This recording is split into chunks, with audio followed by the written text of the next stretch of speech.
As Anakin Skywalker's mind became increasingly warped and overcome by the dark side of the Force, he was forced to rationalize his horrendous actions during Order 66 and the Great Jedi Purge. While he was still rife with inner turmoil, the corruption of the dark side allowed him to convince himself that all of his actions were justified.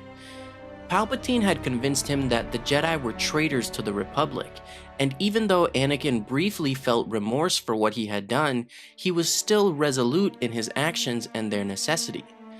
As explained in the novelization of Revenge of the Sith, Anakin believed that the Jedi needed to be destroyed in order to free the Republic from their treachery, and he was convinced that all corruption in the Senate was their fault. Additionally, he was manipulated into believing that the slaughter of the Jedi would increase his strength in the dark side, granting him the power to save Padmé. As we know, Anakin caused Padmé's death by his own hand and then was brutally defeated by Obi-Wan on Mustafar. So how did he still rationalize his actions after he had lost everything? His thoughts on the Jedi, Obi-Wan, and Padmé are explained in the Legends novel Dark Lord: The Rise of Darth Vader, where we find him nearly completely overcome with the persona of the Sith Lord. Weeks after Order 66, Vader was still subjected to the manipulations of his new master. Sidious assured him that he had reached an important threshold in his journey, as he was finally free to make full use of his powers in the Force. He told Vader that without the two of them, the galaxy would never have been restored to order, and that Vader needed to embrace the sacrifices he had made to bring about that change and fulfill his destiny. After Vader was injured by a surviving Jedi's lightsaber on Murkana, he was overcome with self-doubt and anger at his apparent weakness in the Force after Mustafar.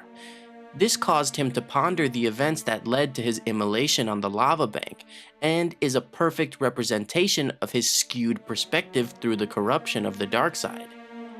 Vader thought of his new suit of armor, and wondered if Sidious had deliberately engineered it to keep him subservient.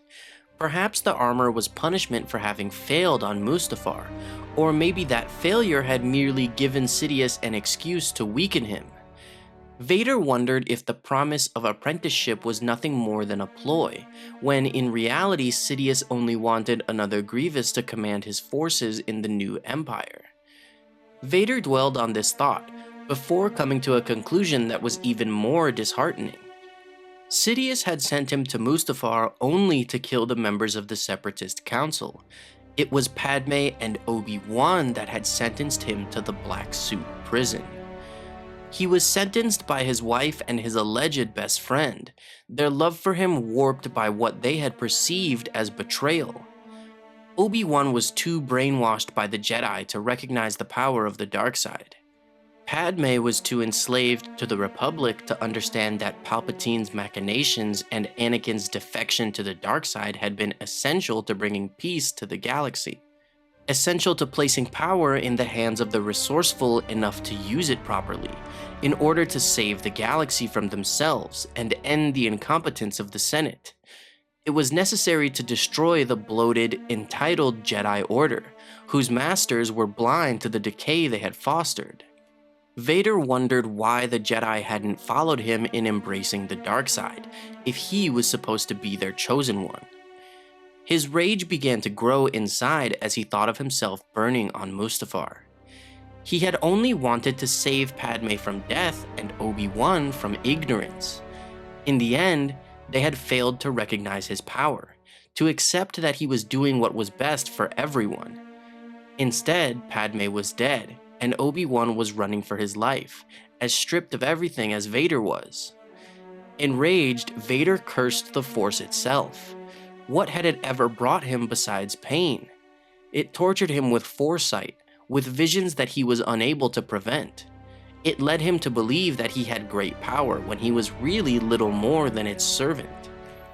He promised himself that would not be true any longer. Through the power of the dark side, he would go forward, rendering the Force subservient to him.